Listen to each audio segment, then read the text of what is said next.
Now, let me introduce the facilitators of each session. Kawaguchi Daiji-san of Vision of Work. Tachikawa Eisuke-san, Vision of Learning. Koike Ai-san, Vision of Trust. Hamura Masaki-san, Vision of an Urban Future. Nakamuro Makiko-san, a Vision of Economy. Tsukada Arina-san, a Vision of Tourism. And the director of the breakout session was Fujisawa Kumi-san.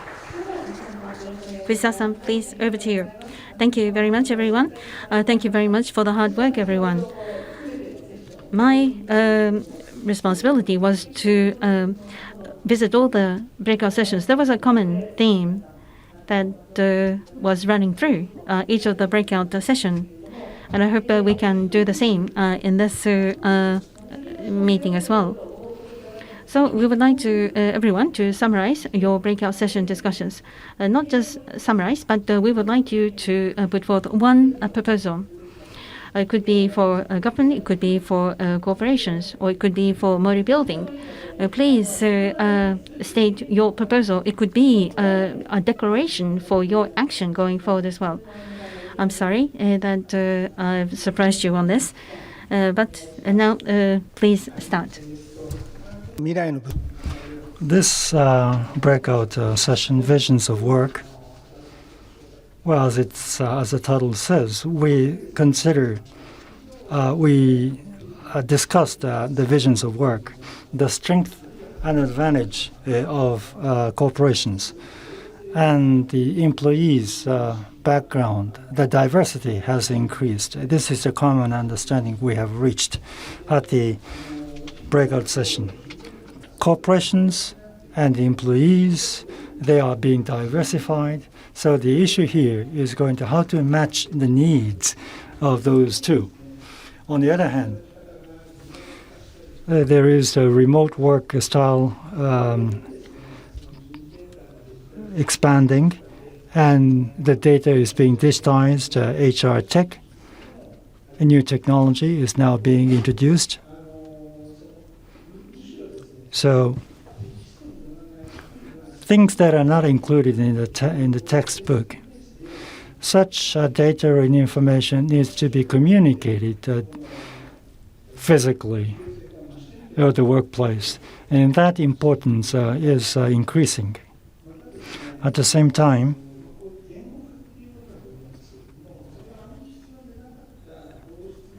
the homogeneous working environment, the long-term relationship established in that way, represented by the traditional Japanese employment practices. But this relevance is now losing these days. There is a common understanding of such. So diverse people joining the same team to work together. For that to be achieved, the corporations or the management teams should make extra efforts in order to provide a vision. And under the same flag, employees will work together. And that is an ongoing effort made by different companies. On the other hand, speaking of the worker side, what changes do they need? This was also discussed in the breakout session. Long-term, the employment contract, under this, people are not that vocal. And with regard to changing the jobs, sometimes workers or employees may be reluctant to go in that direction. Therefore, that kind of mindset needs to be changed as well. From the viewpoint of any proposals to make, I'm involved in the education field. Therefore, things I will be able to do is something I would like to propose to you. Workers and young people when they are going to enter the society, what is the rules of the society and how they are going to be changed. I am not in a position to teach all of them and to the younger generation, but any hypothesis on the possible course of changes of the society, I will be able to do that. So such a hypothesis, and in such an hypothesis, I would like to encourage the two students to think about what career course path they will be able to choose, because there is a growing diversity. And as one of the faculty at the university, that is going to be my role.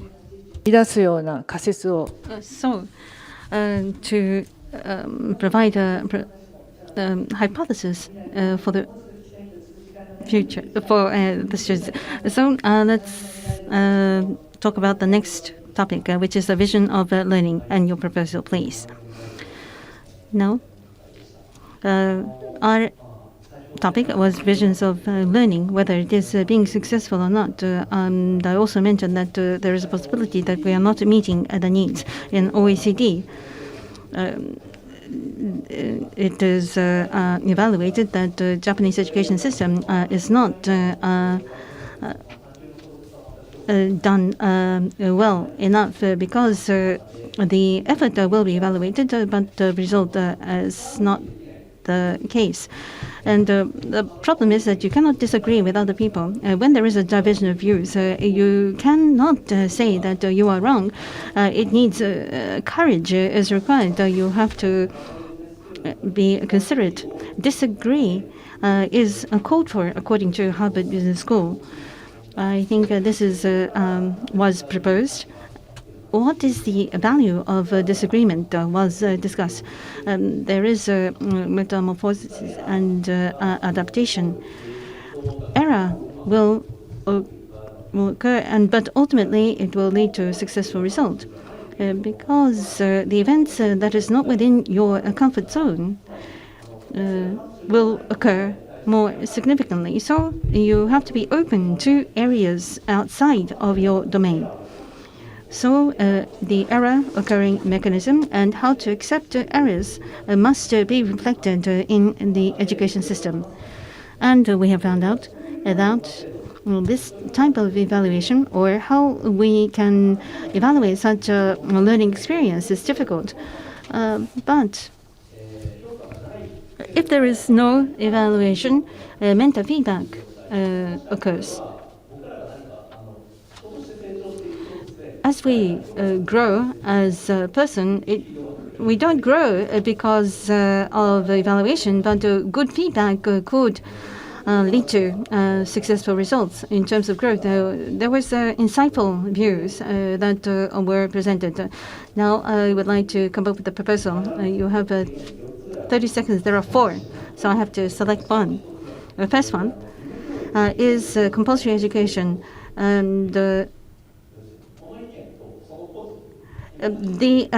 view and the individual should be separated. We have to teach that is the case. And difference is value. Being different is value. Otherwise,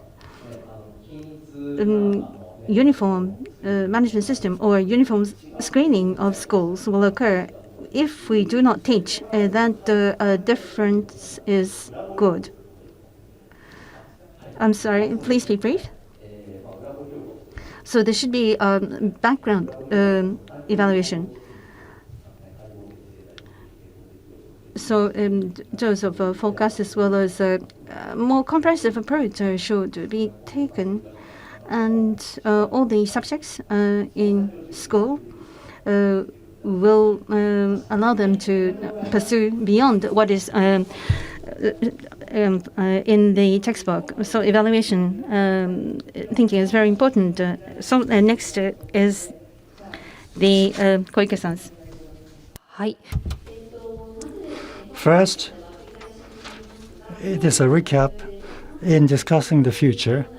There are different kinds of technology available: blockchain, NFT, metaverse. Those are the three technologies that we picked up in this breakout session, and how the trust is going to be subject to change. That is the topic. In the past, what is the basis of the trust in the past?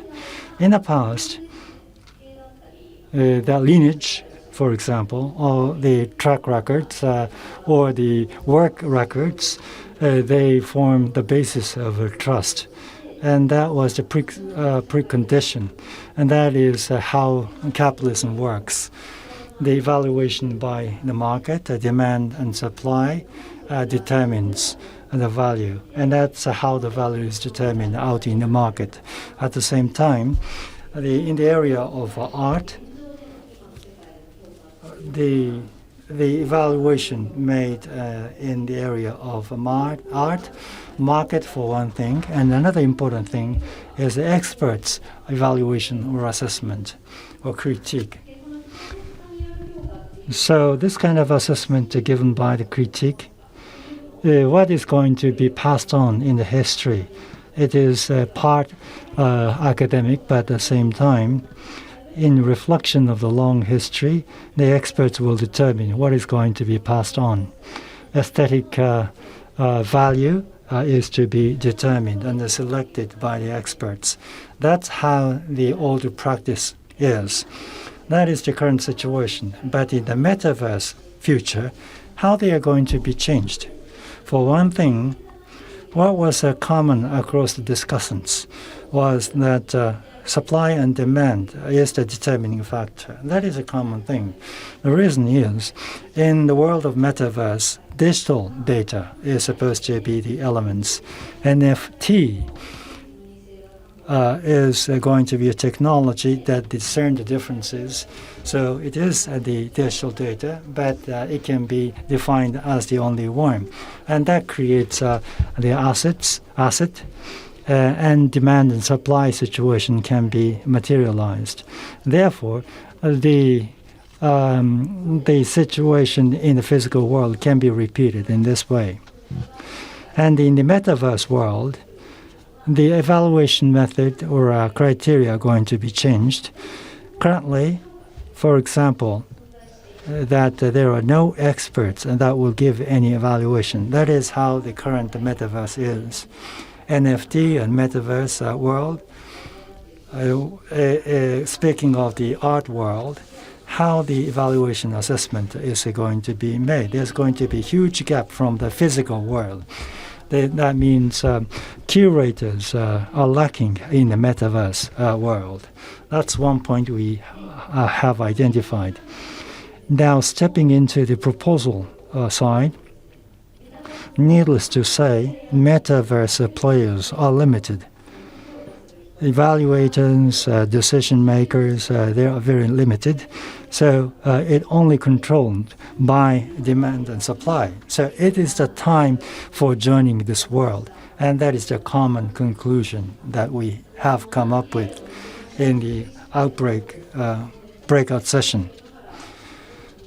In the rubbles of following the war, that we started the pathway, the journey, and those who joined in the IT world, those are the ones who created the GAFA. The same thing is repeating in the metaverse world. It is the best opportunity at the moment. What kind of people are welcomed into this metaverse world for creating a better future? Whatever positions you hold, the work that you were doing in the physical world can be translated into the metaverse. And that would be a pathway. In the metaverse world, metaverse native people dedicated into the metaverse world.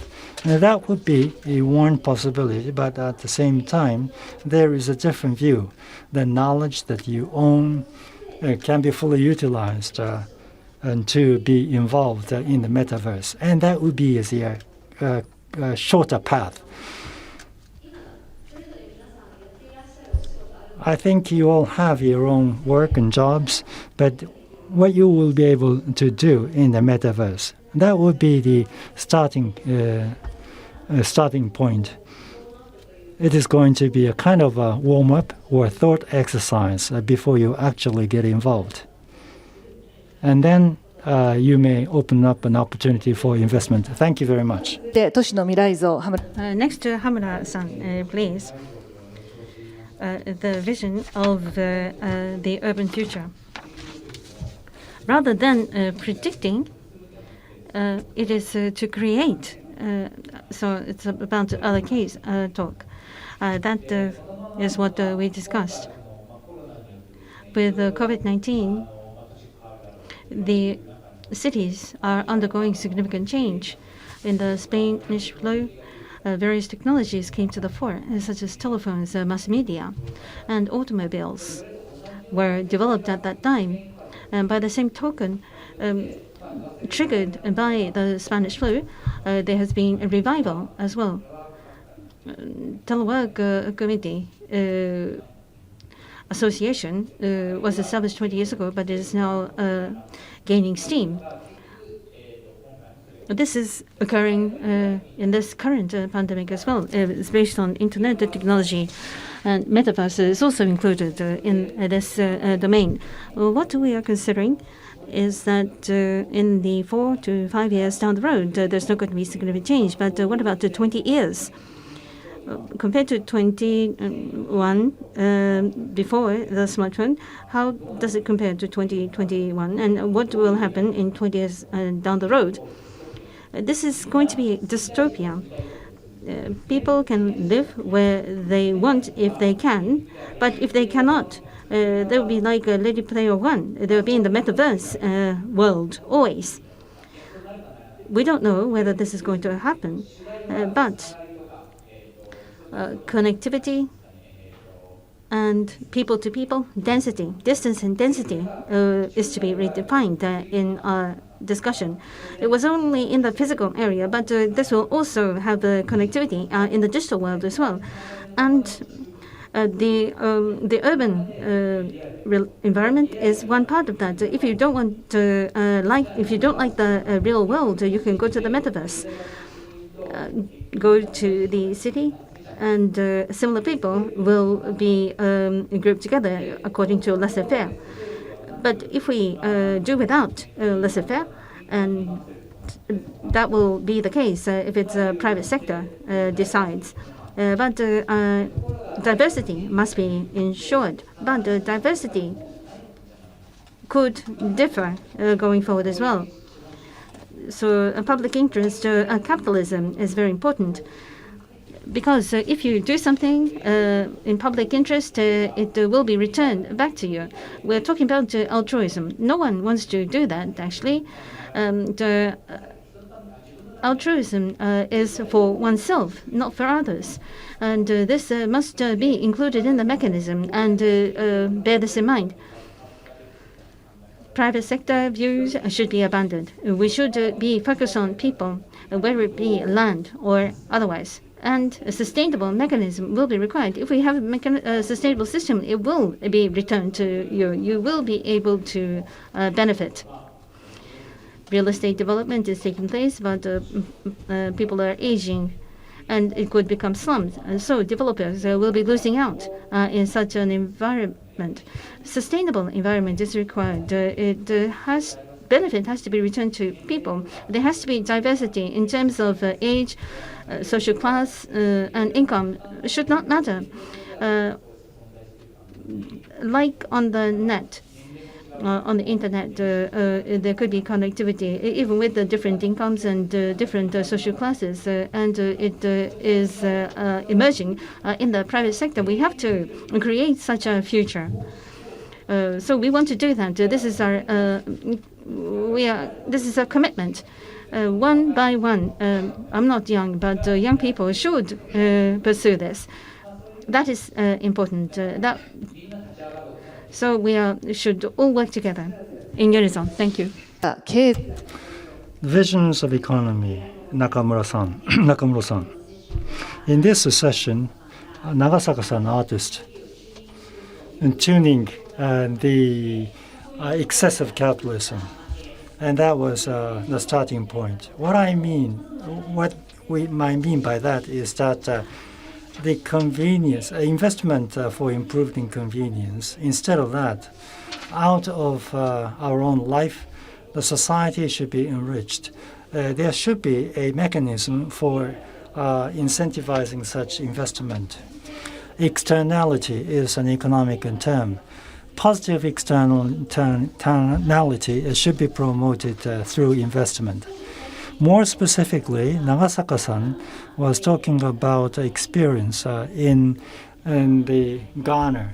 The waste goods were turned into art pieces, and they were bought. And with the cash, there comes another round of investment. So that kind of system, how is this going to be built around the world? And on the other hand, one of the participants, Togo-san, is an expert on developmental economy.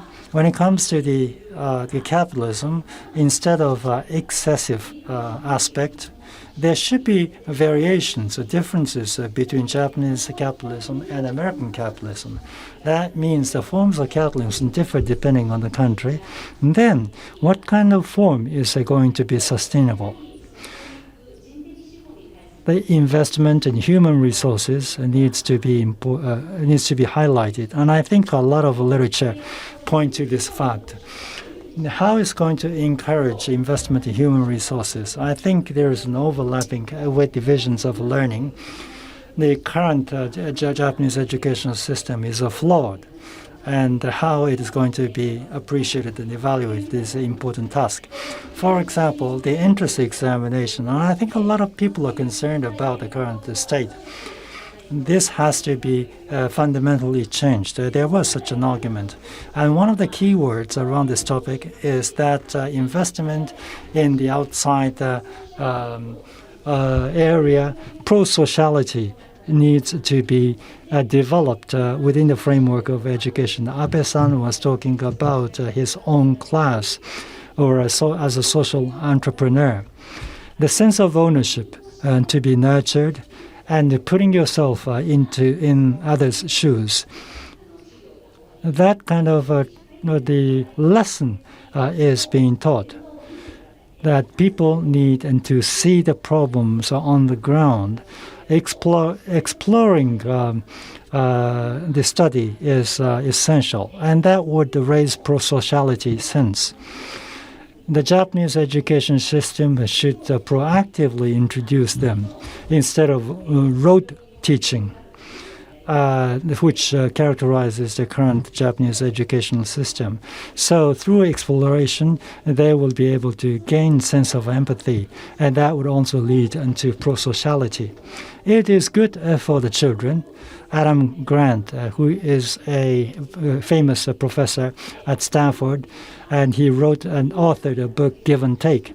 Give is not only for others, but for your own self. In fact, compassion serves the self-interest. And that's how the literature teaches. And so in this pro-sociality education, this kind of aspect should be further explored. Our proposal here is that education that would improve pro-sociality should be enhanced. Thank you very much. 最後、観光 Next, Tsukada-san, vision of tourism. When we talk about tourism, you're talking about economy, education, work, and tourism is perhaps very specific compared to the other topics, but we have been engaged in discussion, and this is also about the vision of the regions as well. And excessive capitalism is very relevant as well in considering tourism as well. It is laying the foundation for tourism as well. Excessive capitalism has led to the tourism based economic growth measures. This will bring losers and winners, and even in the regional areas, they will be subject to negative impact of tourism as well. So tourism is likely to decline, but sightseeing will decline, but tourism will grow.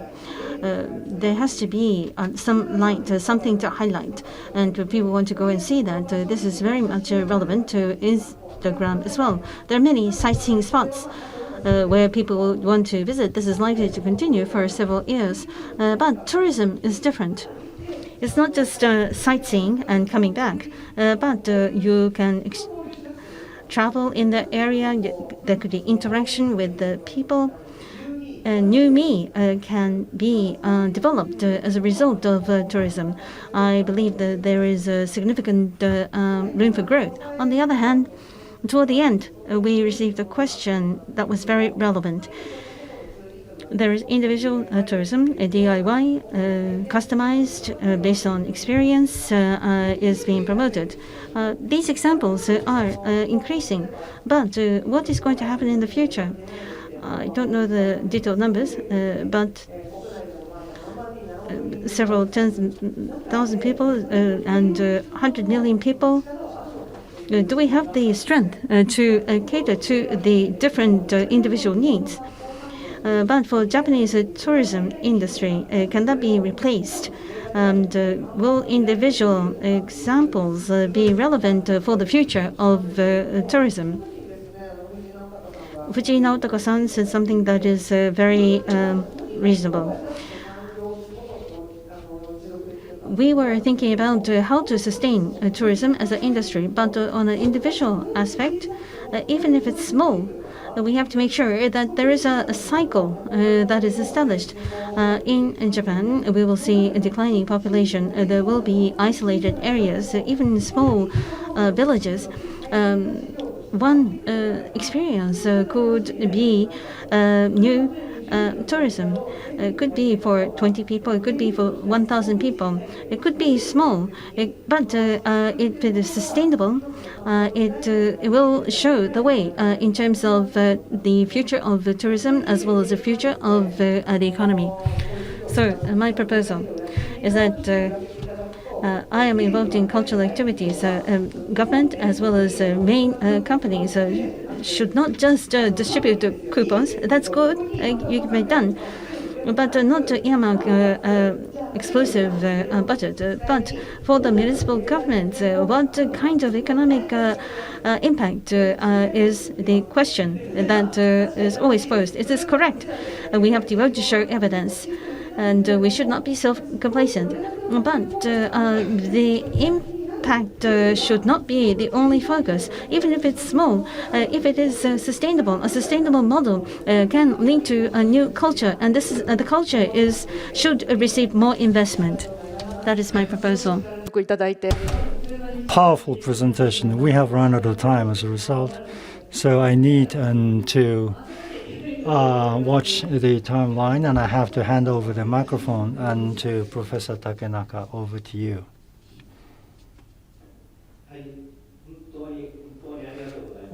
Thank you really very much. My role here on the stage is quite simple. Just say thank you, and that is it. And the younger generation, it was encouraged and to engage in discussion. I was not able to listen to all the discussions, but what I was really impressed was that all the panelists and discussants were quite persuasive in their own arguments. I think this shows the emergence of the new generation. Quite persuasive argument. And after a while, we are able to have this real meeting, and that was also a very good thing. And based on that, one last comment. Every time I attend this kind of meeting, what is the takeaway? It is not a meeting for coming to any conclusion. It is a discussion to stimulate our thoughts, and so things that we will be able to bring back home. I wonder if many things you will be able to bring back home. Having listened to your presentations, under the new technologies and under the constraints of the environmental issues, that many things that you have been talking about, and they in fact resonate with the arguments we did many years ago. In 1972, the limitation of growth was the book title. And then for the next 50 years, the discussion on the well-being may also resonate with the past argument. There is a kind of a repetition. So I hope that Fujisawa-san will be able to help me to clarify the takeaway, and they have come up with all the conclusions through this discussion. I really appreciate them. I have gained a lot of takeaways. And lastly, Nanjo-san,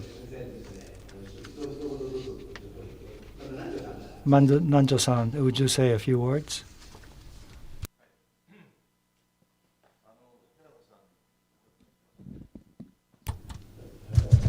Takenaka-san, it was a wonderful summary. I think that is enough. But I had also opportunity to visit the 6 breakout sessions. I was able to hear some of the discussions that were taking place. I went to Alternative Visions. Was the start. We were looking for a new vision for the future, engaging in discussions, and our expectations have been fulfilled. In all the breakout sessions, there were some common terms. One is environment, second is diversity, and third is education. Even when discussing a different subject, these words were always mentioned. Regarding technology, how to overcome the distance. With technology, distance can be shortened, but that will not be enough. There is a real need as well. So there seems to be diversion of views. There is discussion taking place. And at that time, the